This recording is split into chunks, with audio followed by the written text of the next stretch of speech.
My name is Kimberly Estenson, and today I am talking about diction. This is my student for today. His name is Logan McCord. Thank you, Logan, for being here. Thank you so much. You may take a seat. All right, so to start out with class, I want to talk about the objectives for the class. Our objectives today include defining diction and its importance in writing and reading. Also, understanding and identifying the difference between colloquial and elevated diction. Another way of saying that is formal and informal diction. And finally, know when it is most effective to employ which one. Informal doesn't mean bad, formal doesn't mean good. It depends on what situation you are in and what audience you have. So, what is diction? Diction can be defined as word choice. That is it in its most simplest form. But according to the Wheaton College Writing Center, it can also be defined as when writing, using vocabulary suited for the type of the assignment, words that have almost the same denotation or dictionary meaning can have very different connotations. So basically, choosing the right word and being aware of what each word, what it means culturally and in certain situations. All right, so we're talking about two different types of diction today. Oh, also, diction is important when you are reading and writing because it can help with defining the authorial tone, the tone of the author. It can help with your appeal to your audience. So if you are presenting a dissertation, chances are you want to speak with formal diction. If you are writing a tweet to a friend, formal diction may seem a little off. And finally, it can help with character development. So when you are writing about a character, it can help give some insight into the background of the character and maybe a little bit about their education or what their values are, anything like that. So, two types of diction. Number one, formal diction. Formal diction, according to Masterclass, can be defined as the use of sophisticated language. So usually there is no slang or colloquialisms. Formal diction sticks to grammatical rules and uses complicated syntax. So syntax is the structure of a sentence. Complicated syntax would be compound or complex sentences rather than just like a shorter, simple sentence. The elevated type of language is often found in professional texts, business documents, and legal papers. So think about your textbook in class. Typically that is written in formal diction, or at formal occasions, people will usually speak in formal diction. Typically there are not a lot of abbreviated words in formal diction as well. Informal diction, this is more conversational in nature. According to Masterclass, it is often used in narrative literature, and the casual vernacular is representative of how people communicate in real life. So informal diction is what you may hear in popular songs today. It may be also seen in dialogue written in stories because it tends to be more realistic because people do not usually speak like a textbook. All right. So for today, in order to better understand diction, we will be looking at two poems. I will read the poem. I want the students to read along. The poems have the same goals. So you will see a very similar theme of the poems, however, different diction is employed. One poem will have formal diction, another poem will have informal diction.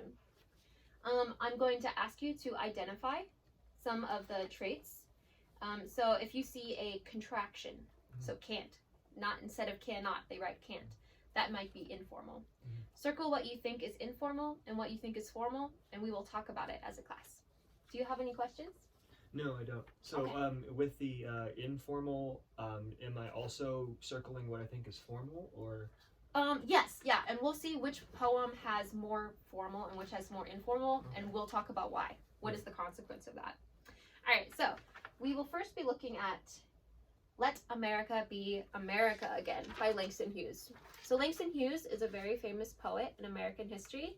He comes from the Harlem Renaissance, which was a pivotal time in history. It took place in New York, and it was where a lot of prolific African-American poetry, music, any type of art was made. All right, I will read it. You can write as we go. Let America be America again. Let America be the dream and the dreamers dreamed. Let it be that great, strong land of love, where never kings connive nor tyrants scheme, that any man be crushed by one above. It never was America to me.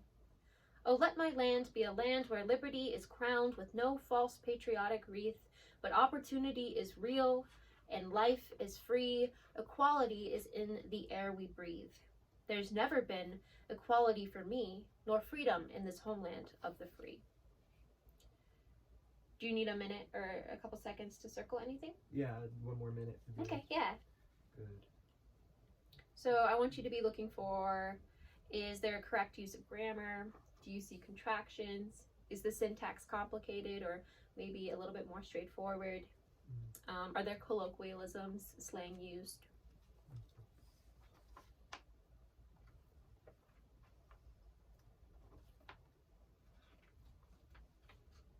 You only need a couple. All right, and then for our second poem, it's called Mother to Son. This is also by Langston Hughes. However, you may notice there is a very different use of diction. It says, well, son, I'll tell you, life for me ain't been no crystal stair, it's had tacks in it, and splinters and boards torn up, and places with no carpet on the floor bare. But all the time, its eyes been a-climbing on, and reaching landings, and turning corners, and sometimes going in the dark, where there ain't been no light. So boy, don't you turn back, don't you set down on the steps, 'cause you find it's kinder hard, don't you fall now. All right, so those are our 2 poems. I'll give you a couple seconds to circle those. So even though these are written by the same author, we will see that the diction causes very different effects in the writing. All right, so Logan. Yeah. Just your first impression, which poem do you think had informal diction? The one that had informal diction would be the second one, Mother and Son. Very good.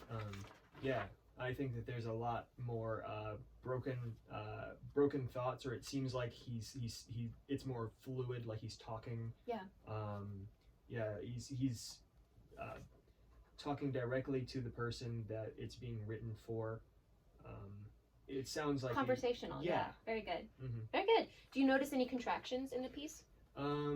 Yeah, he uses ain't, like, and instead of saying it hasn't been, he says ain't been. Perfect, very good, yeah. Yeah. We see 'cause instead of because, we'll see I'll instead of I will, and then we also see simple syntax. So we don't see very long, complicated, complex, or compound sentences. We see things like, I's been a-climbing on, very short. Also, I want to notice that there is some grammar mistakes in this. Of course, Langston Hughes was very intelligent, so he obviously did this on purpose. This is an example of how you can play with grammar in your piece of writing to have a different effect. All right, so was the other poem formal or informal? The other one was formal. Mm-hmm. It was structured a lot more.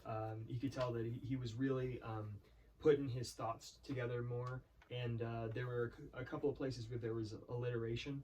Yeah. So things like, kings connive. Yeah, more lyrical. Yeah. Yeah, or the dreamers dreamed. Yeah.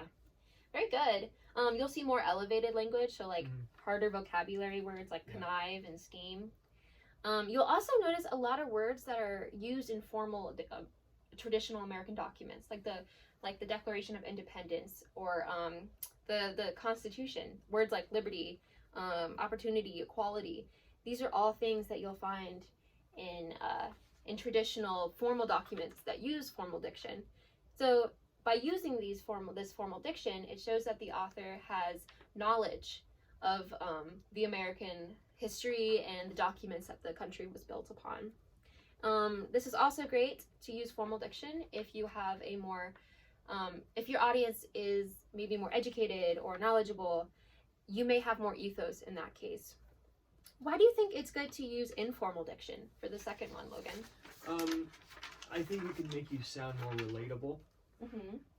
Yeah, it can make you sound more relatable. Like the common man or like anyone could read this poem Very good, yeah. and they could understand it. Yeah, so definitely, yeah. Anyone could read it or understand it, which is important. If you are presenting a financial plan and you're the president to the American people, if you speak like a financial professor at Harvard, no one will know what you're saying. So you have to be aware of your audience. This is also a way of celebrating colloquial or dialogue, or like language that is less formal. I want to be clear that the informal one does not mean it's bad. It employs a lot of Ebonics or Black English, and that doesn't mean that it's necessarily lesser. So traditionally, because most pieces in American history that have been published have been written by white people, then white English has been elevated or seen as more academic. This isn't always the case. If you're interested in learning more about that, you can read James Baldwin's article, If Black English Isn't a Language, Then Tell Me What Is. So basically, it's just important to know that what we consider to be less academic is influenced by our culture, for sure, and institutionalized racism. All right, so that is our presentation on diction. Do you have any final questions? Let's see here. It's okay if you don't. Do you remember the two types? Yeah, so it's formal and informal. Yes. Yay. All right. Thank you for coming to my class. Goodbye.